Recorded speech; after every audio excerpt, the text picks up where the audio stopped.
Uh, Hi, and welcome to the Fumbling Gurus podcast. I am G-Man. I'll be today's host. With me are my colleagues from Dolphins HQ, Finn, Hello, hello, hello. and the man with the greatest beard of all time, Six Summit. Yeah, welcome back, everyone. All right, and today we're gonna be talking about basically what happened last week, and we got some juicy scandals coming up. So let's jump right into that.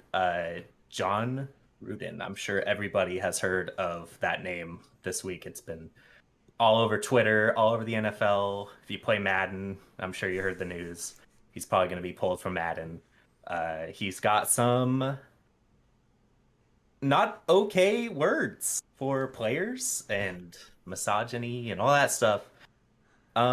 Let's kick it off to Sick. Do you have anything to say about Josh Gruden and his scandalous emails? Oh man, John. yeah, I don't know what.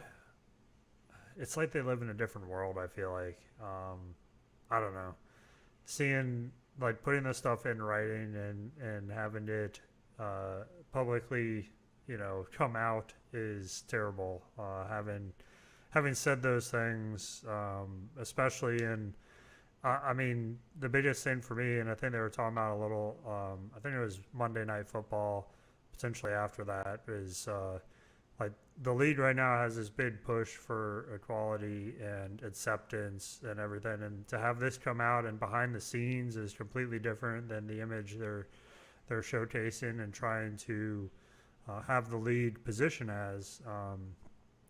I think it's just, I think it's bad um, across the stands here because there are people that could have brought this to light sooner. Clearly, there's people that interact with him that he was sending these to, etc., that accepted it or were part of it. So yeah, I mean, it's terrible. I hate that there's people like that in the world, especially in such a position such as this where they're making decisions of who's going to be on the team, who's not going to be on the team, who can be in the NFL, who can't, stuff like that. So yeah, I mean, not much else for me to say besides I'm glad that there was quick action taken, that no one hesitated, no one was let's wait for this or wait for that. It's like no, the proof's there, the emails are there, and let's get this guy out of the league. So yeah, not much else from my side. Yeah, definitely. That guy's a scumbag. Finn, I was wondering if you had anything on that. Yeah, so I think first and foremost, I think we need to talk about the first question is why were these emails released? Keep in mind when the first email got sent out, basically it was the league that leaked it. And the idea was like John Gruden, guy, hey, you need to be careful. And he was like, oh, look, man, I'm sorry. I wasn't meaning this in a derogatory manner. It's just Mm-hmm. something that I said. It means that I don't like the guy or that I didn't trust what he was saying, stuff like that. Well, then, of course, the league leaks another email out, and this one's 100 times worse. And clearly, it was time to move on and go from there. But again, I asked the question, why? We did not see the responses to the emails. We know that when I talk to you, G-Man, or when I talk to you, Sick, or when I talk to anybody, we all talk to how we are comfortable talking with people, right? If I have a group of people that I'm really, really close with and comfortable with, I might be able to say an inside joke that may not be acceptable in a different form of company. And that's okay. We all understand each other's languages. Why did we not see the response from the Bruce Allen? Remember, this came out because there was an investigation done on the Washington football team. Was an investigation done on the owner, the billionaire? Is it not a little suspicious that only these emails got leaked and nothing to do with the owner? Nothing to do with the GM? None of these other pieces? None of these other guys? And we're not going to see those emails. I Mm-hmm. highly doubt we're going to see those emails. Those emails are going to be that is why the NFL decided to settle with Kaepernick. That is why the NFL is tries to settle with a lot of these cases. They don't want these emails to be leaked to the public. They are bad. They I'm not saying they're this bad or that they are demeaning towards people of any people or any type, man, woman, gay, straight, whatever. These may be talking about holding certain teams hostages, hiring practices, et cetera, et cetera. I would like to know those emails. To me, those are potentially worse than the Gruden's emails because Gruden's emails are bad, but he felt comfortable enough to say those things to those guys. Mm-hmm. Also, real quick, I'd like to say some of the fallout of those emails. You have a defensive end, Carl Nassib, the first player to come out playing gay. He's taken a leave of absence from the team. Mm-hmm. He needed a personal day. Here we are celebrating the guy as being the first to come out and being able to play on the football field and maybe be a role model for a lot of other people. Whether, I know political views and all that stuff set aside, it was a big deal because he was the first to do it. And his coach was the one to have sent these emails. Some of them, yes, were sent while he was an ESPN Monday night broadcaster. But let's face it, this is not a good look for anybody. Yeah, definitely not. I mean, the guy got $100 million contract and he's leaving and it's guaranteed money, so he'll But line his he won't pockets. he won't get the 100 million. He'll get I believe he Oh, signed the deal in 2018, so he will have made maybe 30 million. I don't get me wrong, that's still a ridiculous amount of money. But because he quit, the Raiders will not be on the hook to pay him the additional 70 million. Plus, typically there's moral clauses and all sorts of other language to be able to get out of a contract in an instance like this. that's good news. Yeah. It feels like for the past 2 weeks, it was whether it's Urban Meyer or John Gruden, it's been one coach after the other. Who's next, right? Urban Meyer was the real winner of all this. His finger scandal kind of got swept Yeah, under the right. rug. Yeah. I mean, no one's probably talking about Urban Meyer this week. Um, but let's get into some football news. We we went over the John Gruden thing pretty well. So, let's talk about the best teams in the AFC and NFC. I, I it's week 6. The quarter's already done. Well, not quarter, but pretty dang close to a quarter. I'd like to go into the AFC. The Chiefs and the Bills had a pretty dang good game. Well, the Bills did. Chiefs were suffering. I think the Bills are killing it, just killing it. And between the Chargers and the Bills, I don't know who really dominates the AFC. But if I had to choose, I would almost choose the Bills. Josh Allen's on a tear. His one loss came from the Steelers, but to me, he's not looking back, and the team's just doing what they're doing, destroying. Um, it's one of those things that uh sorry, my computer's being weird. It's one of those things that the There's no sorry. question. Josh Allen is playing at an MVP level. He started off the year a little slow. Look, that Pittsburgh game, he was not good. And I have been on I need to see Josh Allen more than a year. He had a great year last year. Took the Bills deep, but I needed to see that sort of I needed to see it again. And he started off the year slow. Against Pittsburgh, he lost, and then they faced Miami. And it was a total domination of that game. I mean, the Dolphins were outclassed, outmatched, everything else. But Josh Allen was a little shaky. And I wasn't questioning how good he is because I know the kid's got a rocket arm. He's mobile, he's big, he's strong. But I needed to see his consistency level go up. In college, he was not a 65% passer. In the NFL, he certainly struggled his first 2 years. He was straight up bad his rookie year. Well, he has turned it up and he's playing at a different level once again, and he is showing why he was in the MVP consideration last year. He's in the MVP consideration this year, and there are some issues with that team. This is not the dominant, powerful team that they were last year, but they are the class of the AFC right now. I don't even think it's that close. The Chargers still have some special teams issues. They still have some time management issues that their coach needs to work out. They still have the rookie head coach, a second year quarterback, but the Chargers are playing at an elite level. The only teams that kind of compete and they're not competing now is I do believe that Kansas City is a better team than what they're showing, and the Ravens. I don't believe in them. I actually believe in Cleveland, and Cleveland is a team that will go as far as their quarterback takes them. And so far, he's missing some open throws. He's been a little inconsistent, and he's yet to showcase that he is the guy that they drafted number 1 overall. I'm talking Baker Mayfield. But right now, I think the Bills 100% class of the AFC, and it is their division. It's their not division. It's their conference to lose.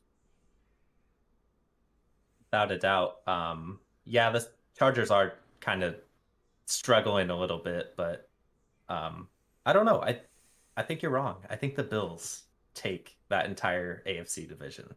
So What I said. fumbling. I'm gonna pass it off to you, Sick. Yeah, I don't. I mean, the Bills, to me, watching some of their games, I mean, they've been pretty dominant. They shut out. I think there's 2 games this year their opponents haven't even scored. Um, there's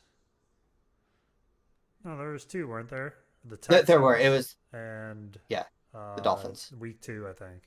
Yeah, Yeah, against the Dolphins. and um, and so like to me, I mean, if you can shut out opponents in the NFL, and if you're not only shutting them out, but they beat the Texans by 40. They're beating teams like the Chiefs by almost 20 points. It's hard to vote against the Bills right now. The Chargers, I think, are a great team, but they don't have that same factor that the Bills have. Even last week, they struggled a little bit. Who are they? Was it the Browns they were playing last week? Yeah, it was the Yeah. Browns. And they beat them by barely. I think it was 5 points. So I mean, yeah, the Chargers are a team to definitely fear. I don't think they're the top team though. I think they're missing a couple lengths. The Bills to me are all around a great team. They had the offense last year. They bolstered the defense this year. I think they're going to be tough to beat. The big question mark with the Bills will be, can they run the ball when necessary? And I Mm-hmm. don't mean with Josh Allen. I mean with Devin Singletary and with Zach Moss. Mm-hmm. And Zach Moss has brought a dimension to this team that they did not have last year. But Zach Moss has also been a little inconsistent. And I believe he was nicked up the first few weeks. So it's going to be, can they get that running game going when they need it? We know that Josh Allen can throw the ball. We know Stephon Diggs is an elite receiver. They've got Emmanuel Sanders. They've got, I almost said Dylan Gabriel, the wide receiver from UCF a couple years ago, Gabriel something rather. These guys are they've got playmakers all over the on off plays on offense. Their defense, while it's been a little shaky, let's not act like they're scrubs. They just haven't pieced it together quite yet to be the best defense.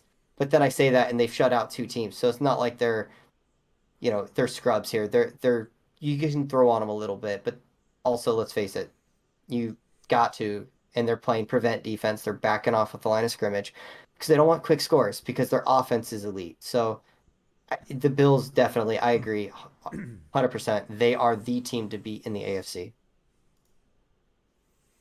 Yeah, I agree. The AFC is definitely goes to the Bills. Um, let's talk about the NFC, my favorite.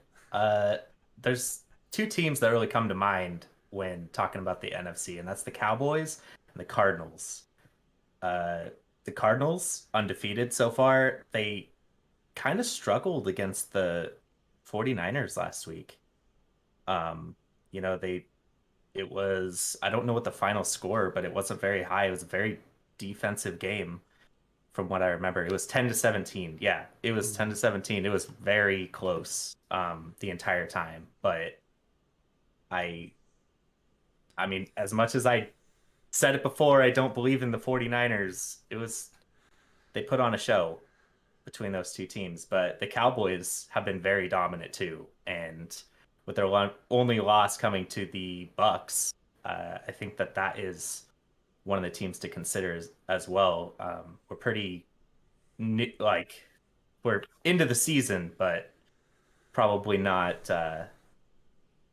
enough. We are enough to show that these teams are Hmm. going forward. That uh, they can They're going show. to be, Yeah, yeah, they're going to be tough uh, to beat, no question about it. yeah, definitely. I'm gonna send this off to Sick. What teams do you think in the NFC are gonna be a challenge? Yeah, this one, this is way tougher than AFC for me. I mean, you mentioned three.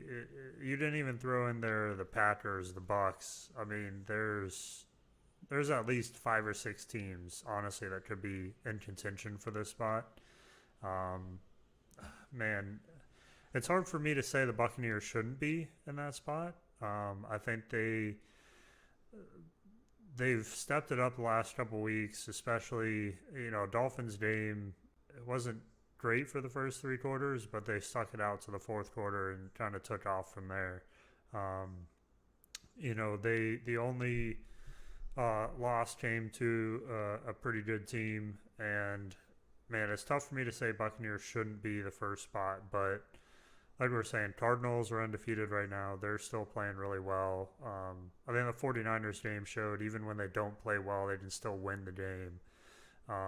Cowboys, they're kicking it up. Like you said, week one loss. Since then, they've been undefeated. And I think, Elliott was kind of missing from the Buccaneers game. He's kind of picked it up the last couple weeks. Um, Again, Packers, they lost week one. Since then, they've been undefeated. And they've pretty handily defeated some good teams.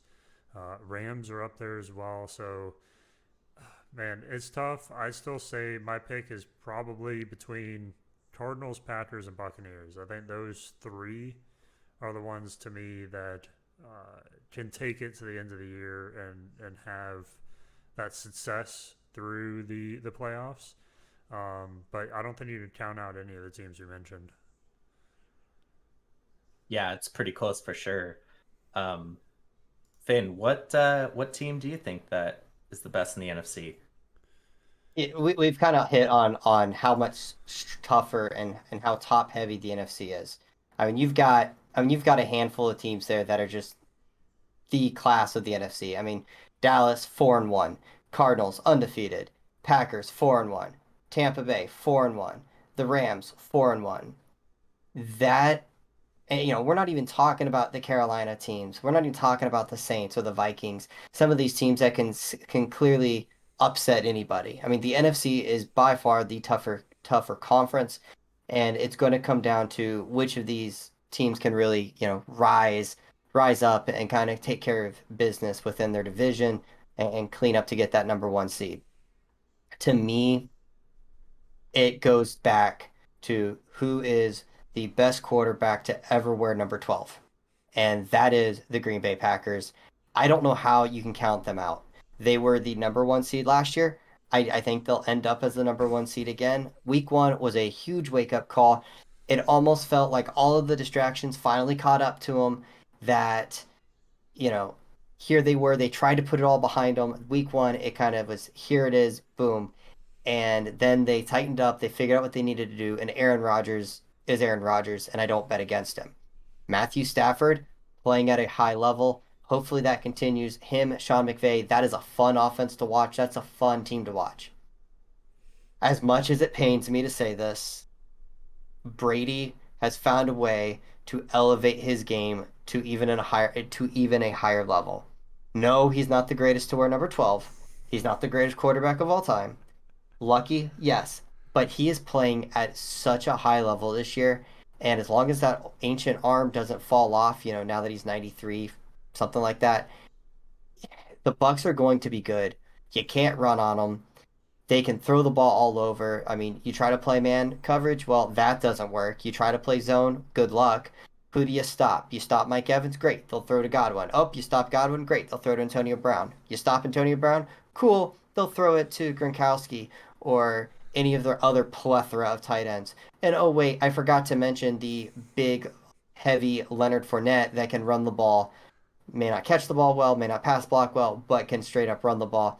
And oh, we forget Giovanni Bernard, still a scat back, still soft hands, still can make guys miss. And did I mention that Richard Sherman is still trying to get back into form? Or that their corners that are all beat up will come back? Their safety will come back? Their defensive line health will get there? They're relying on a rookie right now to play a lot of snaps. This Bucks team really is a good team, and they're going to be there at the end. Much as it pains me to say this, City of Tampa, you're going to be deep in the playoffs, and you're going to lose to the Packers. Hopefully, this time you're going to get the pass interference call that goes against the Bucks and helps Green Bay win, so it evens it out, and we don't get this garbage stuff that happened last year in the NFC Championship game. I'm not bitter. I don't hold feelings, any hard feelings about it. Just, you know, If you say so. bias might have shown. One interesting thing that just kind of came to mind here. These teams we're talking about, all their losses, except for the Packers, were to each other.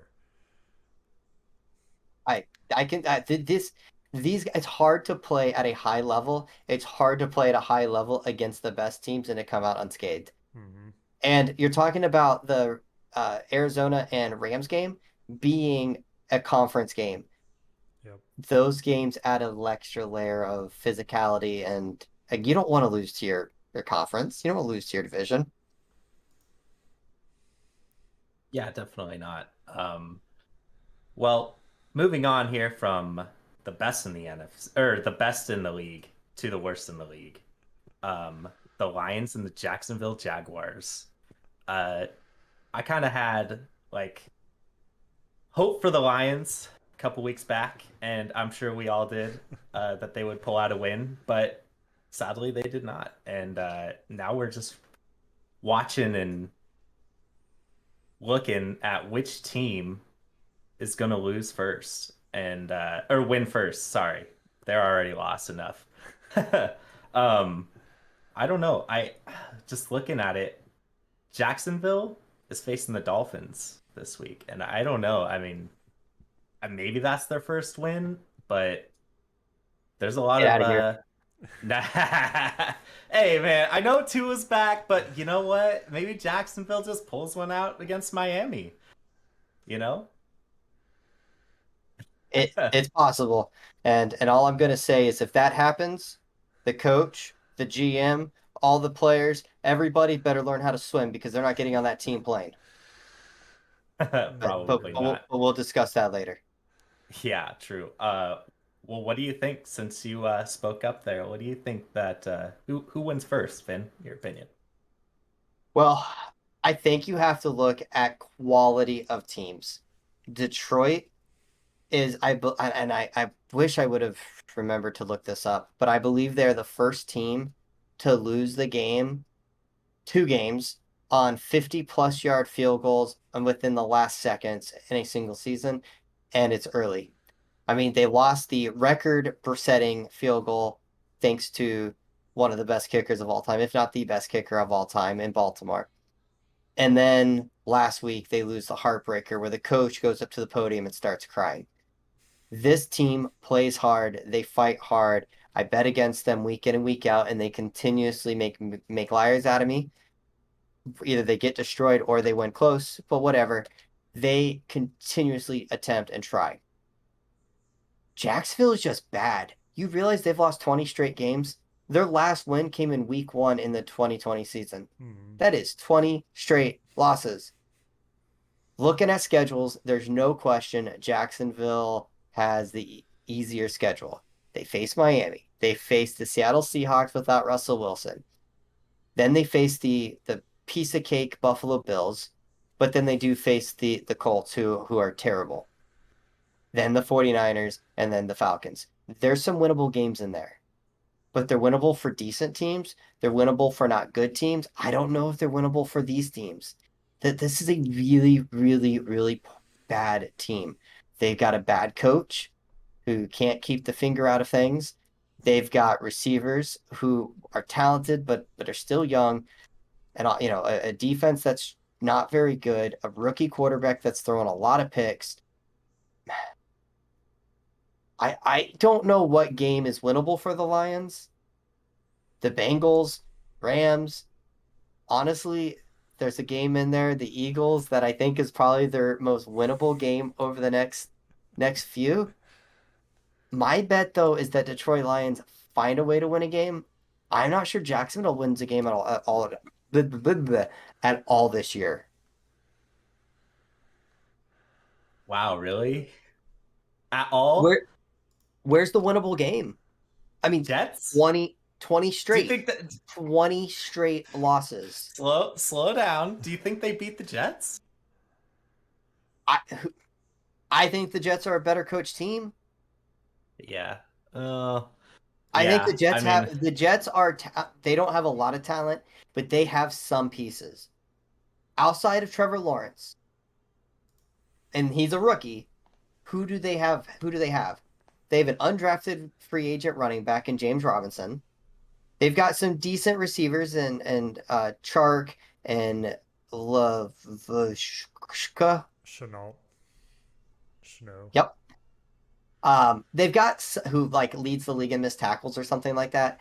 They've got some guys that are decent, but where's their nucleus?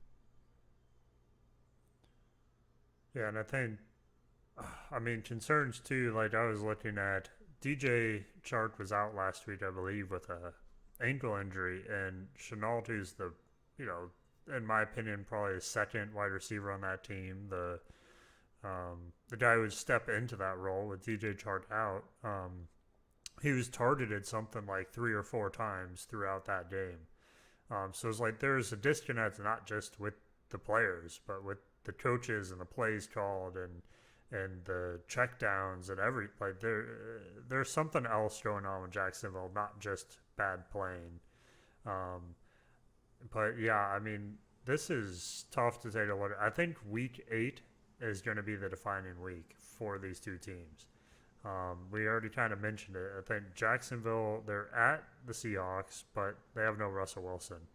I think the Seahawks are very neutered without Wilson, so I think there's a chance there. Um, the Eagles then play the Lions. Lions are home that week. I think that's definitely a chance. So I think if we're gonna see a win, that's probably the earliest we're gonna see it.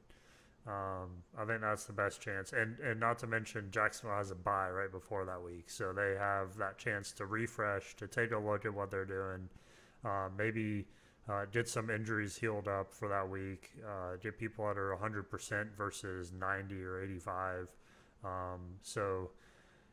Yeah, I mean that's kind of my prediction is wait for week 8, see if we can't get a win for one of these teams during that week.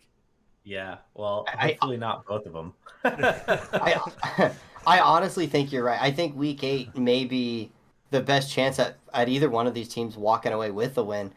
I mean, I was kind of looking at that schedule for the Lions, and there's not that many winnable games, but they've played tough. They've lost a few games where, I mean, if the ball just bounces their way, they walk out of there with a win, and that's I got it. I look. Dan Campbell was the interim coach for the Dolphins. The dude is a hoorah guy. You want to play for him. I mean, you listen to him talk, and he's talking about like ripping off kneecaps and just it was a beautiful press conference. The dude's fiery. I want to play for him. I want to run through a wall for him. And I really, really would like to see the Detroit Lions get a win for him. And you saw the guy cry on the podium, man, and I felt bad for him. I mean, these guys are NFL players making lots of money, but they're still. I mean, he cares about his team. He wants to see them succeed. This is such a different coach than the guy over in Jacksonville. And I'm not saying I'm rooting against him, but I'm definitely not rooting for Mr. Urban Meyer. That's for sure. That guy's been in a lot of deep stuff. Yeah. Well, let's Nice catch. move the let's move the ball a little forward a little bit, and let's talk about some overrated teams. Um, in my opinion, there's a few teams that win, but they're just not that great. Like, in my opinion, the Titans are one of those teams. Like, I feel like they win, but they're just not there as a team. I'm sorry. Did you Um, say the Titans or did you say Derrick Henry's team? I may have misunderstood. I definitely said the Titans, but yeah, that's feels like they all they got sometimes is Derrick Henry, and it's kind of sad in my opinion Pretty much that is all or they even got. pretty much. I was wondering if you guys had any overrated teams. I'm gonna kick the ball over to you, Sick. Hmm. Man, yeah, I definitely agree with the Titans. I think you take Derrick Henry and his 250 yards per game out of the equation, and it gets a lot less favoring to them. But then again, I mean, I guess that's part of the team. He is part of the team. He does show up every week and do his thing. So um, I definitely think they're not going to be like a playoff contender for sure. Um, man, I have to say the Raiders are probably one of my overrated teams. At least if you look at their record versus how they've been playing. I think they started off the season with 2 overtime games, coming away with both, and both with kind of a at least the first game they played, Ravens, I believe, they came away with a fumble pickup that won them the game, etc. So there's a couple things that they've been kind of lucky throughout the season. I just don't see the weapons there. I just don't see them sustaining what they're doing, especially, I mean, even now with the coach troubles, with everything going on in the locker room and outside the locker room. I mean, I just think they weren't necessarily living up to their record before, and now I think it's going to be even worse. So, yeah, I'd say maybe that'd be my pick for most overrated team. But if anyone's overrating them right now, yeah, I don't know what you're thinking. So, True. Yeah. What about you, Finn? Do you have any overrated teams you want to discuss? Yeah, I think both you guys hit on two very bad, not good teams. Teams. Now I will say that I do think you said the Titans aren't playoff contenders. They're going to be in the playoffs. I mean, look at their division. Eh, Who's going to win? I mean, the Texans, no. Colts, maybe, but they're not that good. Jacksonville, well, I don't even know if they win a game. So they might get in by default, but I don't know how deep they're going to go. I mean, they have Julio Jones, they have AJ Brown, and then they have that decent running back Derrick Henry, who's like leading the league in yardage by 75 million yards or something crazy. that But doesn't their make def them a contender, though, just because they can get to well, the playoffs. okay. Okay, I see what you're saying. Advance past week Yes. one in the Yes. playoffs. I will agree with that. Their defense just isn't good. Their secondary is Swiss cheese out there. It's not good. It's just that's the best way to describe that. I think though the most overrated team, and they've kind of come down to earth, Denver Broncos. They beat 3 winless teams. They have failed miserably when they have faced anybody decent. I mean, they're not even competitive right now. And I know there's some injuries, but Teddy Bridgewater, Drew Lock, I don't think it matters. That this team, they're not like let's put it this way. I don't think they're a bad team, but they were like people were talking about them. Are they contending for the AFC West? Are they a playoff caliber team? Are they a 500 team anymore? It's tough. I, Yeah, I the Steelers kind of shut them down. So Yeah, and I'm Pittsburgh's honestly not a good disappointed. team. Yeah. yeah. I'd love to sit here and say Denver's going to be good. I kind of like Denver. I've never really Hmm. hated Denver, but and they've got some fun pieces. I know I know they sustained an injury to their number one receiver there. I can't think of his name off the top of my head. And I know that they've had some injuries on the defensive side of the ball, but they, I expected them to show up against Pittsburgh at least, and they just got ran over. And Pittsburgh, like we talked about last week, we don't think they're that good. Hmm. It's not a good time to be a Denver fan. No. They have the Raiders next and then the Browns. I don't know if they're going to beat those two teams, They to got be a good honest. shot against the Raiders, though. Well, yeah, I suppose so. That coach out. I don't know who's filling in for Josh Gruden. John Gruden, Mr. John John Gruden, Gruden, not sorry. Josh. I know. It's Josh. okay. It's okay. Josh, John, they're the same thing. You know, I have a buddy whose name is Josh, and when we were growing up, we got called the opposite name all the time. So it happens. They promoted their special teams coordinator, I believe it was. That's who I heard was likely to take over. Yeah, so I believe he's now the head coach. He's a good coach, but John Gruden, while I may not have thought of him as a great coach, I don't believe his Super Bowl. By the way, I know we talked about John Gruden. If you guys ever want to hear some fun words about John Gruden, Ian Beckles and Keyshawn Johnson, Hmm. they do not hold back. They blast the guy. They call him Two-Face. They have a huge disdain for this guy, and we're almost glad to see him eliminated and evaporated and destroyed and murdered in front of the public eye there. Hmm. Um, but for all of his flaws, the guy was an offensive genius, and he ran a pretty good offensive system, and he had Oakland's offense clicking, and Derek Carr was playing at a pretty good level. So that's a step back, even though they're gonna get better culture and not a scumbag as their head coach. You're asking a lot. And keep in mind, he was basically their offensive coordinator over there as well. Hmm. Yeah, the Raiders are definitely going to take a hit without him, but it's better probably in the long run not to have somebody like that on your team, Oh, they especially when you lost the have the locker room. first. Yeah, definitely. I mean, how do you have the first openly gay football player and in the same time have emails like that? I Well, the know we're not emails. get.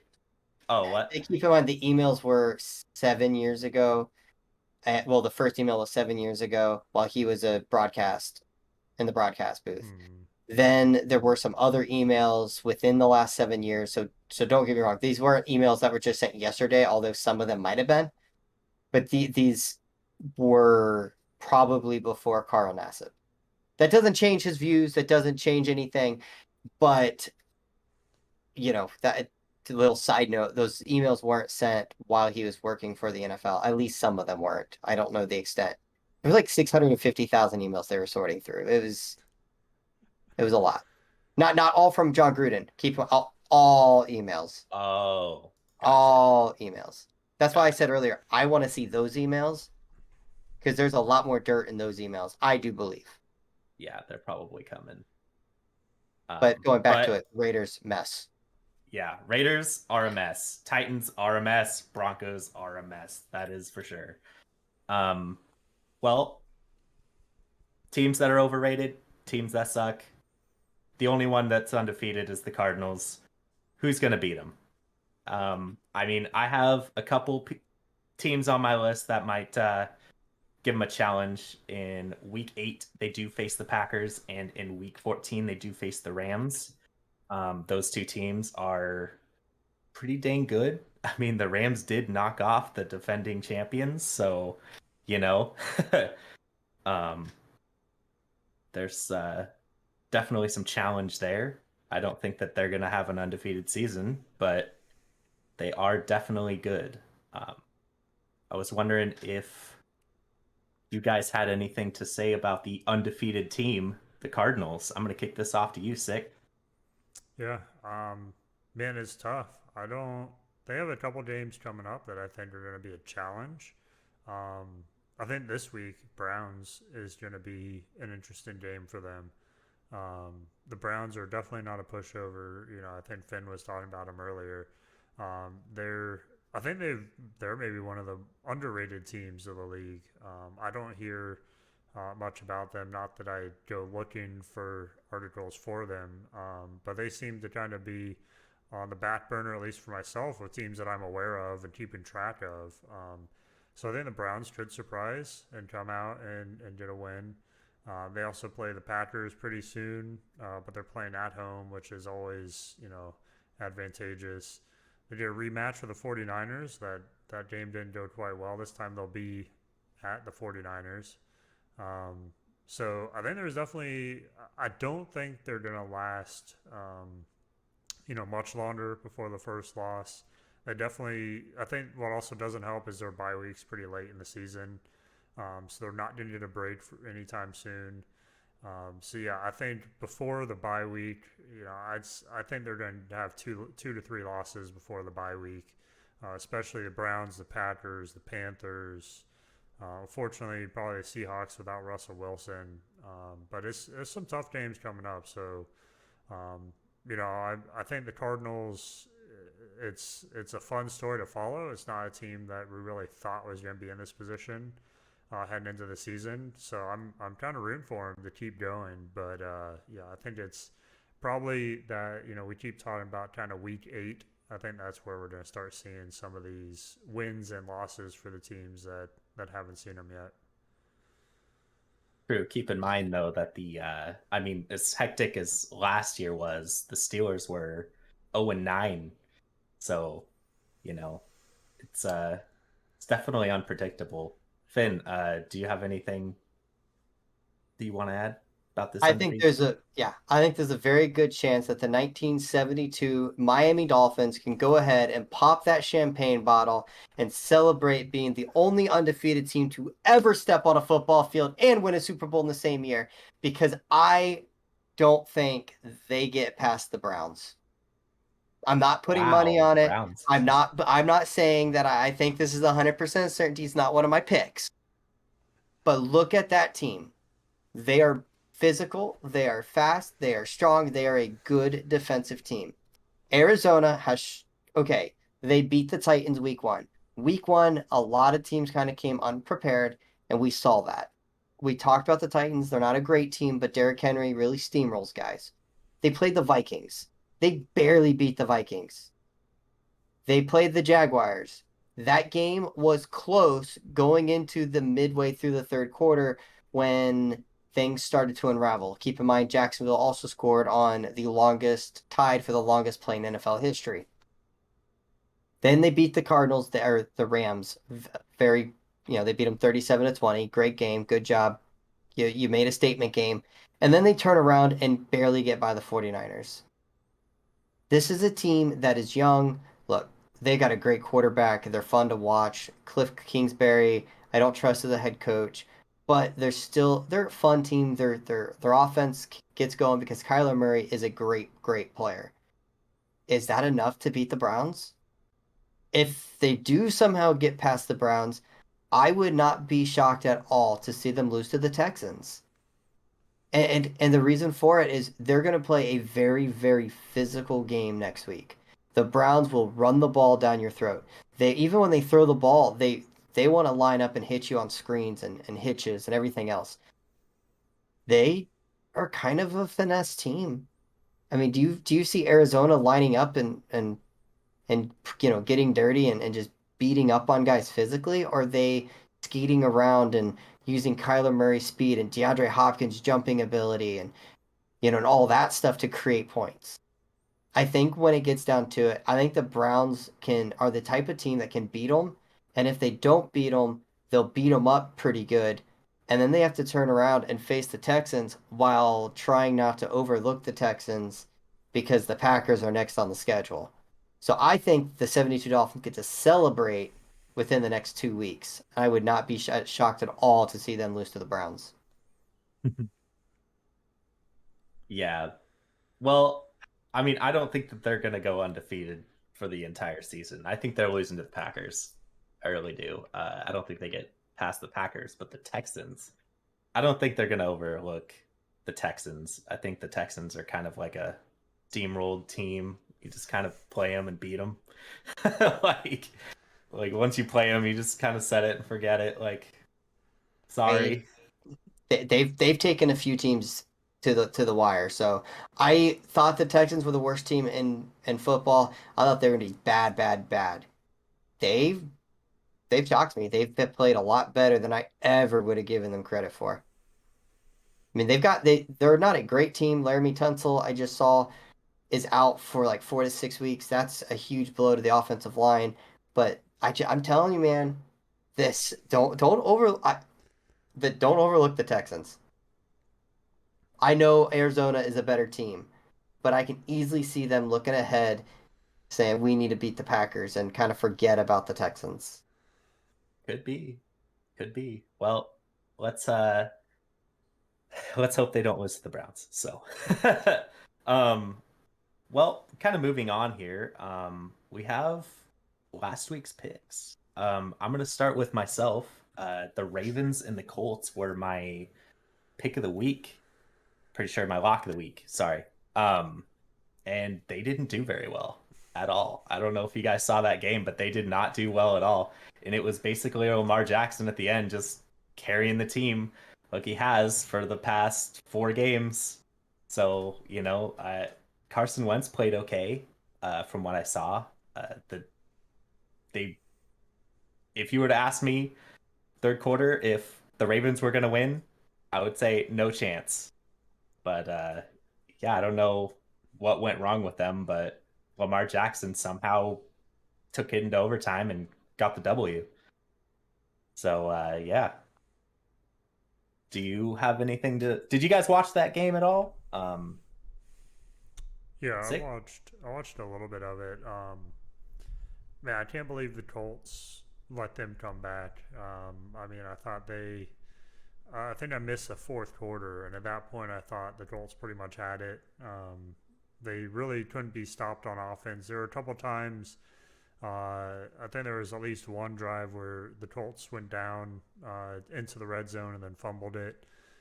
So it seemed like every drive the Colts were taking it down to the red zone, getting some points, and then it just kind of fell apart. I think it kind of showed that the Colts aren't up to par just yet, because a lot of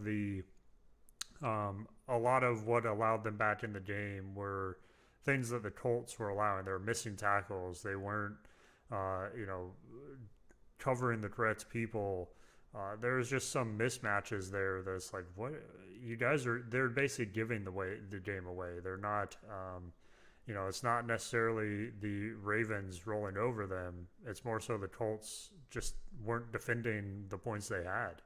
Yeah, I mean, I think it kind of showed that why the Colts are 1-4 right now. True. Finn, I know it was kind of late one for you, but did you catch any of that game? Unfortunately, the Rays game went really poorly, and in a moment of frustration, and a moment of anger, and a moment of let's try to flip the channel to see if we can't spark the Rays from making this great comeback, I did watch some of the game, and I'm going to say this. The Dolphins drafted a cornerback who has been inactive all this year instead of Jonathan Taylor, and I had to say that I might have cried a little bit while watching that. That he's a good player. Look, Lamar Jackson, he's a monster. I don't it he's a generational type player. He is going to be, as long as he stays healthy and doesn't have a severe injury, the dude's going to be in the Hall of Fame. He very well may change the way the quarterback position is played. He is a better passer than Michael Vick, but he is every bit the playmaker Vick was with his legs. The dude has a cannon for an arm. He's quick. He's elusive, and he can drop back and throw the ball. It's teams love to call him a running back, and there's a whole lot of jokes about that, but don't let him run, and he still picks you apart. And that's without that rookie receiver Bateman, and that's with Hollywood Brown dropping touchdown passes left and right. And oh, by the way, they're on their fourth string running back, so he's a monster. He's good. The Ravens are good, but they didn't cover. They did not cover. They did not cover, and I was gonna say something about that when you were done, and I am kicking myself because they didn't cover by this many. 1 They point didn't, shy. and they didn't kick the extra point because the game was over. Yep. Yep. That sucks. But you know what else sucks? Sick. You didn't win either. Steelers and the Broncos. You want to talk about that? I do not want to talk about it now.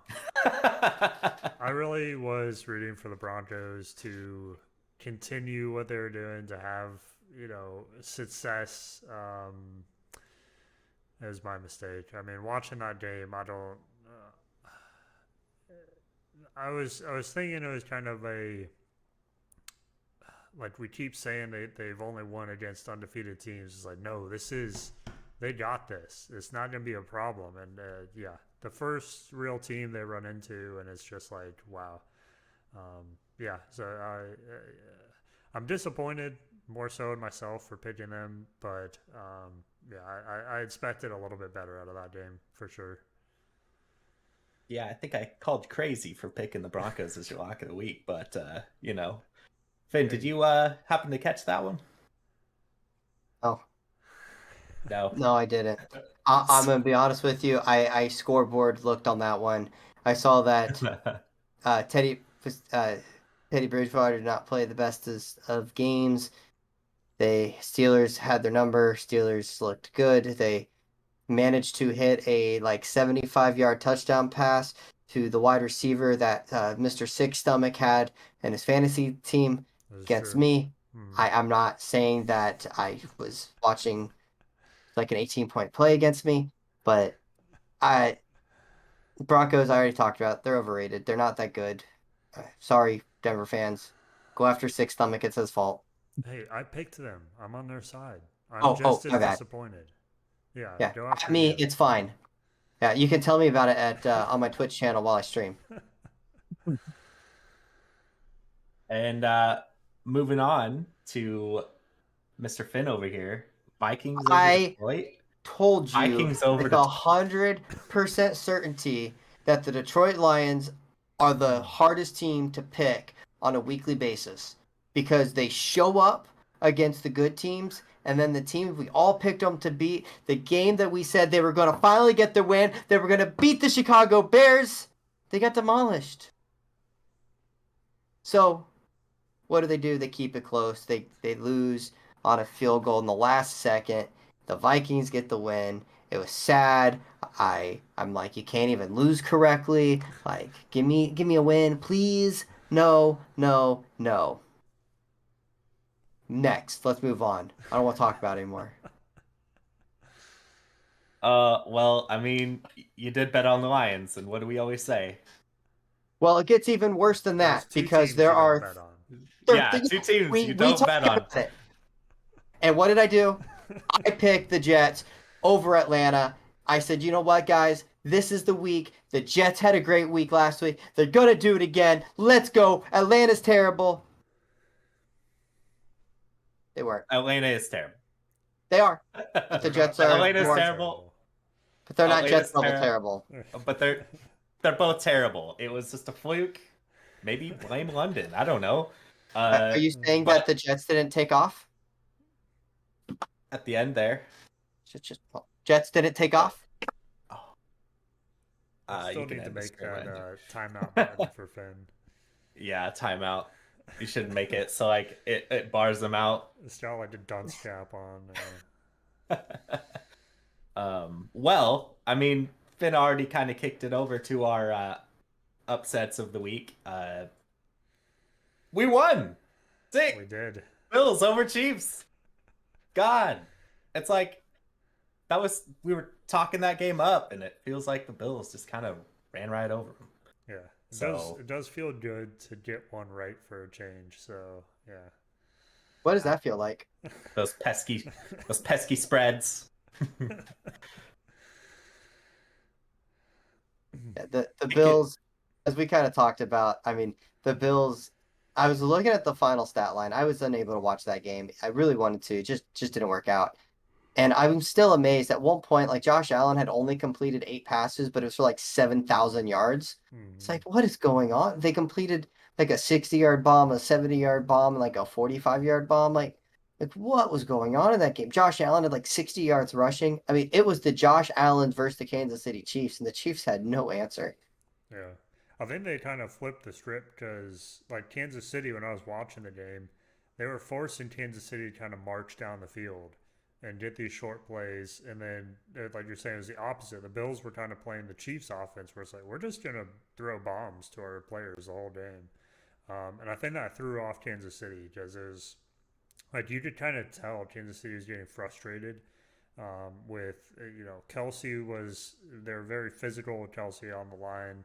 They're trying to throw him off, not allow him to do his thing. Same with Hill. They wanted to take Hill out of the game, and I think it worked perfectly. And I think it showcased to other teams too, like, hey, if you want to beat the Chiefs, you have to be able to play like this. You have to be able to put them kind of in their place and make them march down the field, and they'll start making mistakes. Mitch, I want to say Trubisky. That's the quarterback. Mitch Mm, Schwartz, who used to be the right tackle of the Kansas City Chiefs, he was tweeting about the game, and he was talking about, not quite sure what's going on with the offense in general, but he said one of the things that's going on is teams are not letting them go over the top. They're making them put on a 12, 13, 14 play drive, and that's usually okay. But right now, their offensive line is still gelling. It's not playing at a high level yet. And there's something off about the team. And so they're kind of shooting themselves in the foot. And when you have to do a 12, 13, 14 play drive to put points on the board, all it takes is one holding call, mm-hmm. one drop pass, one sack, whatever it is. And now you're in serious trouble. And now instead of scoring a touchdown, you're kicking a field goal. And this offense that is putting up ridiculous points every game has slowed down a little bit. And I think once they kind of I think the Chiefs are still the team to beat down the road. They're going to be a really tough out. I would not be shocked at all, to be honest, to see them in the Super Bowl, even with the slow start. But they've got to figure out how to adapt to how defenses are playing them. And well, if there's one guy that can figure it out, it's Patrick Mahomes. That dude is a different monster at quarterback. But the Bills, they kind of crushed it. Crushed it. Dude, the Chiefs are not in the easy division though. They're fourth right now. To make it to the Yeah, playoffs, it's gonna be they're gonna they're have a to do wild a card hundred team. percent turnaround. I think they're a wild card team, and Yeah, and that's a tough place to be in the NFL. But again, I'm not betting against Mahomes right now. True. Um, I don't know. That's a bold claim. I mean, I know we picked them to be in the Super Bowl, but that's a bold claim. I, You know what I'm else not is a gonna. you know what else is a bold claim though? The Eagles beating the Panthers. Woo! A good send off. Well, they did it, guys. I mean, I did call myself the best analyst to ever analyze football, but Eagles fan first, and the Eagles did it. Um, I mean, there's a lot about that game that I did not like. I feel like the defense saved that game, and that's all I can really praise them for is picking up on the Panthers' bad plays, and those picks really saved that game. If the defense didn't step up, we would have lost big. And yeah, that's all I really got to say about that game. Let's move on. Unless you guys You had wanna- anything to say about it, I want to brush that under the rug. I want to brush that win under the rug as Should, fast as I should I can. should I read the text messages that you sent during that game, blasting the Eagles, or should I keep that off air? Oh yeah, you should keep that off air. Got it. Okay, next. mm. Next. So, you guys had a big game last week, and by Finn's face, I think he wants to go first. How was that game last week, Finn?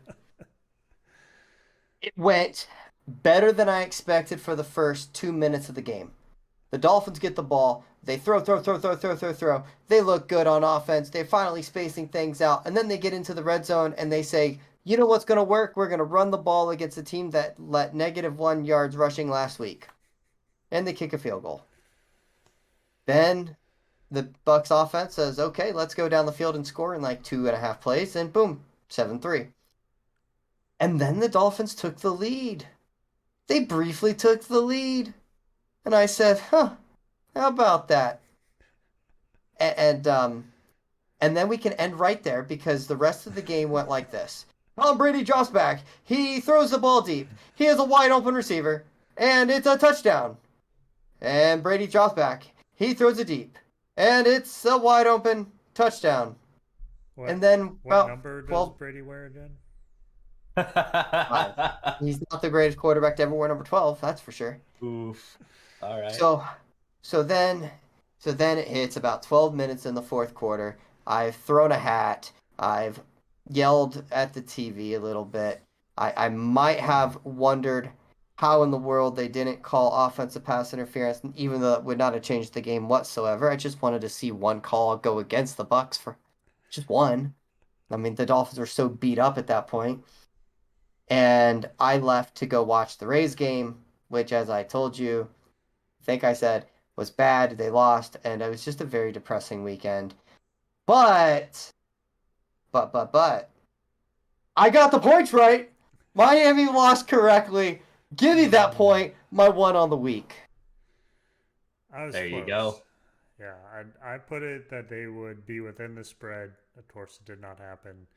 But when you're looking at a game up until the fourth quarter, it was within the spread. I think it was like yes, there were Buccaneers finally opened up in the fourth quarter, but when you're looking at the game up until that point, I think the turning point was when Antonio Brown took that like 60-yard touchdown to the house. I think up until that point, it was back and forth a little bit. Yes, I don't think there was any question the Buccaneers were going to pull it out. But up until that point, it was what 24-17 at the end of the third quarter. So it wasn't a blowout until the fourth quarter when everything kind of let loose. And I want to complain for 2 seconds. I was facing Tom Brady and Antonio Brown in my fantasy league, and I know Oof. nobody cares about other people's fantasy teams.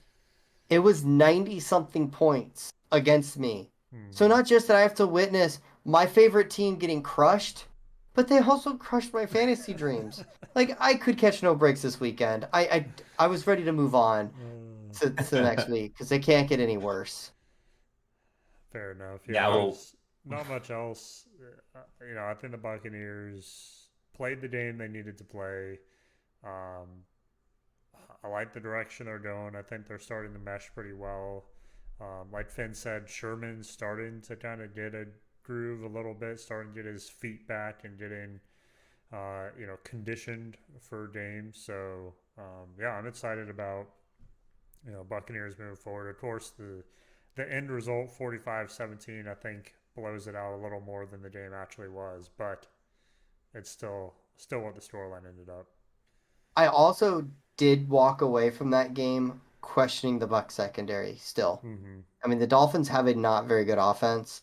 They're starting Jacoby Brisket, and he didn't light up the world, but they got a lot of yardage.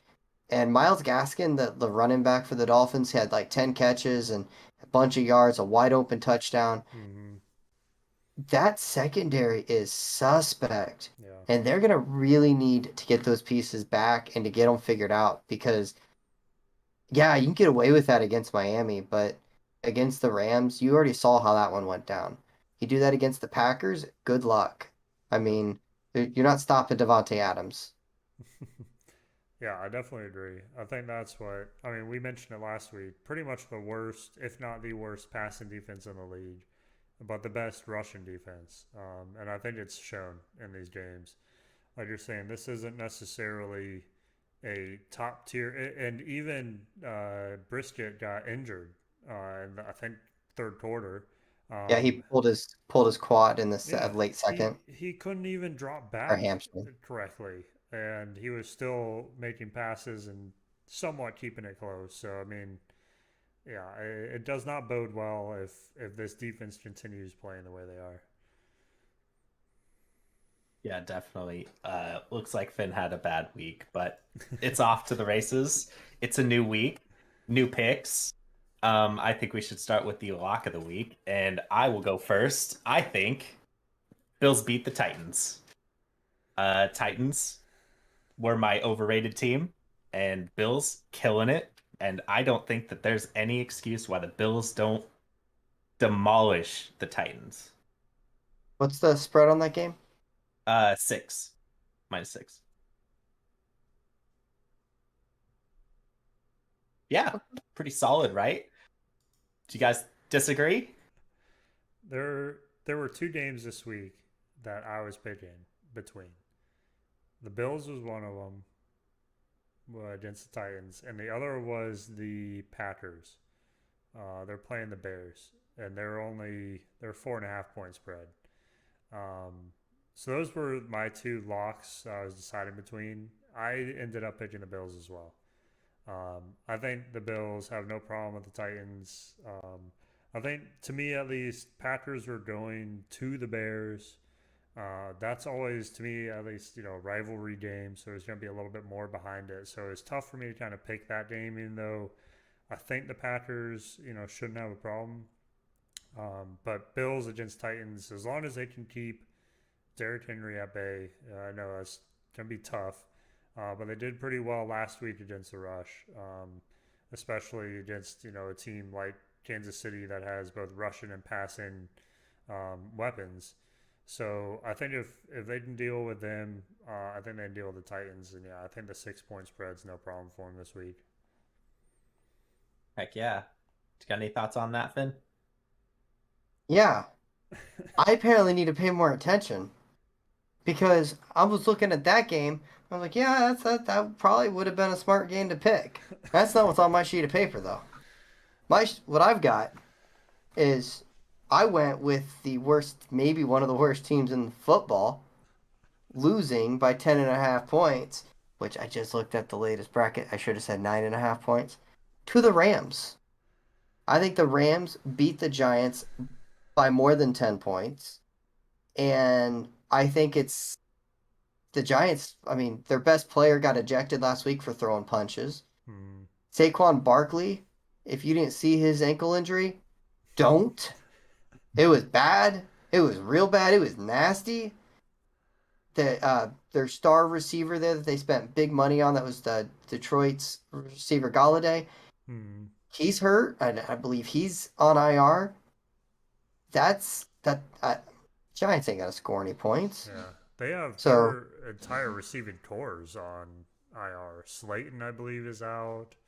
Galladay's out. They're on at least third or fourth straight wide receivers. But they got that rookie Tony, Yeah, who Kadarius Tony, who, like I said, they lost, but he threw a mean right hook, so he got ejected last week.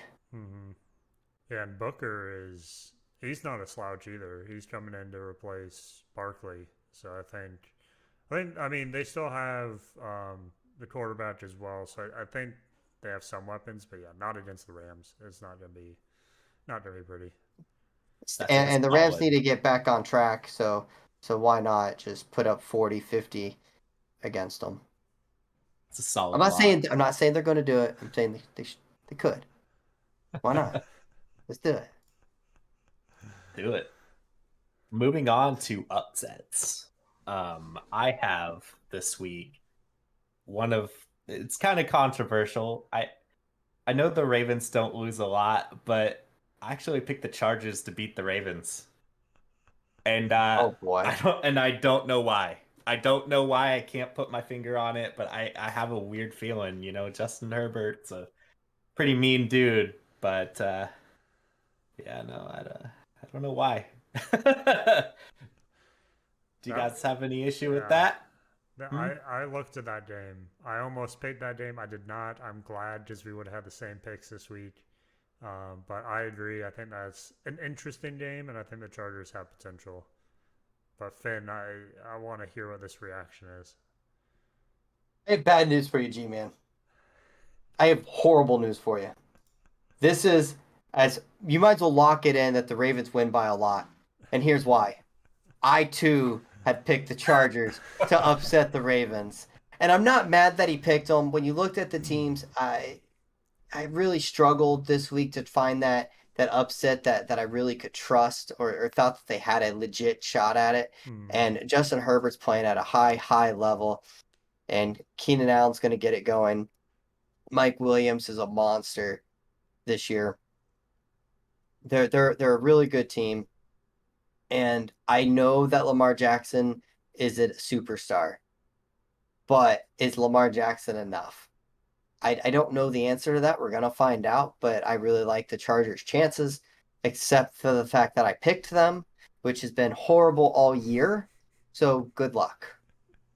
Yeah, I That's why don't. the Yeah, reaction. I'm definitely gonna need some luck on that one. Sick. What did you have for your upset? Yeah, so again, I disclaim this with my plus and minus viewing is Got you. always, yeah. The Cardinals are underdogs this week? What? What? Wait, they are? They Minus are three 3 point points under. against They are Browns. 3 point underdogs because the Browns are home. Yeah. So I picked the Cardinals. I don't, I think this will be a close game. I think it's shown with the spread, only 3 points. But I think the Cardinals go in and win against the Browns. So that was my upset of the week. You have That to. also explains why you picked the Packers to be the team to knock them off. Yep. Yeah. I couldn't pick the Browns when I was gonna pick that they weren't gonna lose to the Browns. So I still don't think I they're do gonna think lose this there's one. a chance, but I want to give them like I want to see them keep winning. So I want to pick them and I want to root for them. But yeah, when I saw they were underdogs, I was like, if there's a team to pick, it's the Cardinals this week. So I'm gonna go with them. Here we go. That's a solid pick too. Well, moving on. We're gonna go. We got a very special game, but we're gonna save that one because that's why we did this one early. I'm gonna send it off to Finn to talk about his team before the real teams get their stuff going. Like I said earlier on this podcast, the Dolphins are going to London to face the Jacksonville Jaguars. The Jacksonville Jaguars, who are 0-20 in their last 20 games. Their last win, week one of the 2020 season. My expectations of Miami is not very high right now. They are not a good team. They're one of the worst franchises in NFL over the last 20 years. We talked about it. Their last playoff win was when, remember, the Titans came out back in 2000. It is a bad organization, but that is no excuse. You cannot, should not, will not lose to the Jacksonville Jaguars. Period. End of story. Tua comes back. Devontae Parker should be healthy this week. Hopefully, those groin injuries to the corners Xavier Howard and Byron Jones will be back, and they will be healthy. Hopefully that defense can get fixed real quick because they're one of the worst they're one of the worst defenses in the league. They're one of the worst offenses in the league. But they better come out of this with a win and a fairly large win. I want to see them win by 10 or more points. This is a bad Jacksonville team. Do it. Find a way. And the spread on that is 3.5 points. They should cover easily because they should win by double digits. And if they don't, I'm not going to be very pleased. It is at 9:30 in the morning. I will be drinking my tea while they are in England playing a game that they better win. End of story. Also, I might be doing this on Discord. We'll see how I feel because I might not want to. Because I may not want to break my TV. But that is what's happening. That is what's guaranteed. Write it in the book. Sell your house. Put all the money on the Dolphins this week. It's a guaranteed. And if it fails, Sick will reimburse you. That is Wow. not a real thing. Not real. Well, I hope they win for your sake because you've had a string of bad luck lately. If they don't, that's what I think of them. I threw a piece of paper for those who maybe didn't see it after ripping it to shreds. If You're they probably still going to be red if they lose by the time we do this podcast again.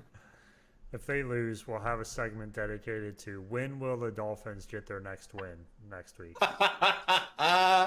Yeah. If Heck they yeah. lose next week, I'm gonna need like a 20-minute block just to get a nice rant out of the way, and then we'll move on. True. But the reason we're here on this lovely Wednesday is because we have a game tomorrow, Sick. We do. Would you like to tell us what game that is?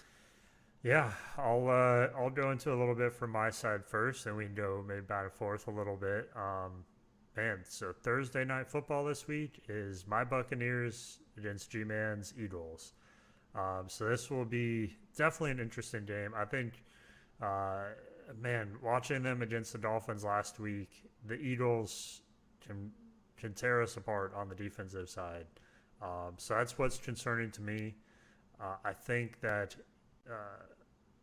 it'll be a close game. I don't see Philadelphia winning. I won't. It's a little hint maybe at my pick, but man, it's going to be interesting because I think their offense is one of maybe the better ones we faced recently. I think the Eagles are coming off of a win against the Panthers, which is morale boosting. So, I think that it is going to be an interesting game.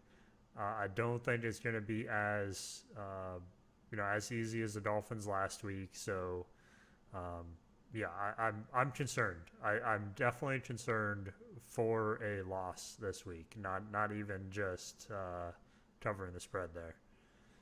I love the way you said they're coming off of a win, I I had to guess. check and make But sure that it actually was a win.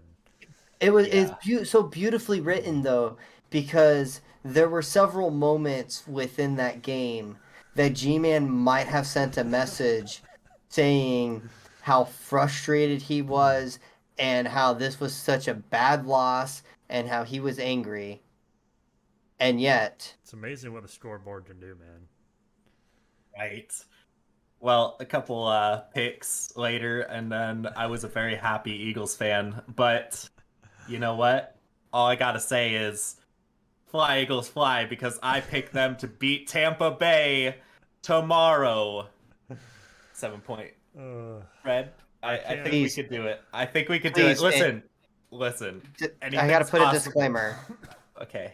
If you are looking for betting advice, please do not listen to G-Man. Thank you. Listen, I, was I I just right? want to make sure. Was I right last week? Tell me if I was right last week. I have some questions for you. You were right last Okay. week, but I do have some questions for you. Look, How I'm is great. Jalen Hurts going to attack that defense? Run it himself, like he always does. Quez Watkins, I don't know. He's doing all right. I don't know. I listen. It's gonna be the defense that carries this team to victory. It always has been. It's been that way since week one. I I don't know how they're gonna get it done, but I I have a feeling. I have a feeling in my bones as a fan that even though I might take the biggest L here, Eagles. Eagles are gonna get it done. uh, Maybe. I I I can't. know, Sick. I surprised you. I know. No, I can't say there's not a piece of me that says it's possible. I definitely think that there are some weaknesses What? shown, and that we have potential there. My question is that there's a 7 point spread. I'm wondering if the Buccaneers can overcome that.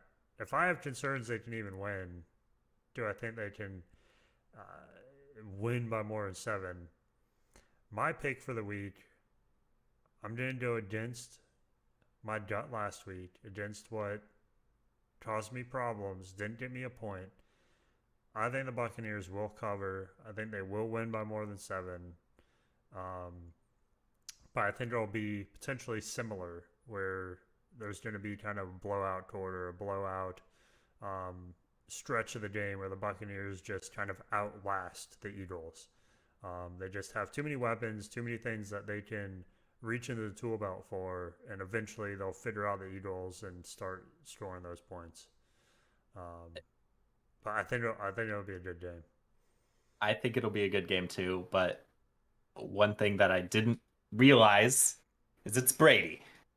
And Brady is a monster. And God, I don't know, man. I think he's got a chip on his shoulder. Still, from that Super Bowl loss the Eagles gave him. I think Brady plays this game, and I was listening to a Dolphins podcast, and they were saying kind of how Brady takes everything very personal, and he looks for like the smallest of hitch, and he's always has this attitude of I need to prove everybody wrong, and I need to attack everyone's weakness. That Bucks offense is unique. It is special because they have ways to beat every type of defense that's imaginable. You can't play man on them because they've got guys that can beat man coverage. You can't play zone because they've got guys that can beat zone coverage. You can't stop the pass, so they'll run the ball, and if you stop the run, well, good luck. They've got 3 number 1 receivers, a future Hall of Famer in Gronkowski. Don't forget about Cameron Brate. Don't forget about OJ Howard. Don't forget about some of these other guys on that team. I look at the Eagles and G-Man, I understand you're a fan. I understand you're a fan first sometimes. I understand that you are a big Dallas fan sometimes. But at the end of the day, I mean, it's just unfortunately living in the Tampa Bay area, I see just about every Bucks game possible. Good luck. Hey, look, I can't, in good conscience, pick the Bucks to beat my Eagles. I can't do it. And you know what? I'm already ahead in all my picks, so I could take this L. That's true. I could take this L. I could tank it. It's fine. I just want my Eagles to win, and there's a chance. There's a chance. Every team has a chance, but we will see. We will see. I think you were ahead of us by 1 point, and then you picked another point up last week, so you're up by 2, I believe. So I think that sounds sick, and I'm dead last by like 3 points. So I wasn't gonna say that, but I'm good. I'm good. It's coming back. Turn around. There's still a lot of football to be played. So. There is, yes. All right. Well, that kind of wraps everything up. What about final thoughts? Did you Very have simple. any final thoughts? Very simple final thoughts. This one's super easy. This week, I am very excited for the kicking game. I've never thought I would say that. We just set a record for the most extra points missed. We had in a game that went into overtime 5 straight missed field goals, including a kicker celebrating a missed field goal because it hit the flag. Let's just kick this one right out of the park. Go Kickers. That's my final thought. All right, sick. Do you got any final thoughts? I was thinking the whole show about the same thing. How many missed kicks there were. Indianapolis pretty much lost the game because of how many kicks they missed. And I think there is even a clip I saw of the kicker on the sidelines pretty much pouting because of what his performance for the day. Blankenship, I think. So, yeah, there's being again a soccer player. It's come on, it's taking a football through 2 posts. Like we can do better than this, kickers. Let's get it going. Which being a Bucs fan, I shouldn't be able to say much about that because we've had our own struggles. But yeah, I don't think there's much else for myself this week. Very, very good football games this week. I'm looking forward to our matchup tomorrow, of course. I hope Finn can keep his team on a roll, recover from the Bucs beatdown of last week. Sorry, I had to get that in. Aside from that, yeah, good show. Nice talking to everyone. Nice having everyone back. Interesting being on a Wednesday. Definitely different for us, but yeah, that's it for myself this week. Yeah, I don't got anything. So this podcast is coming to a close.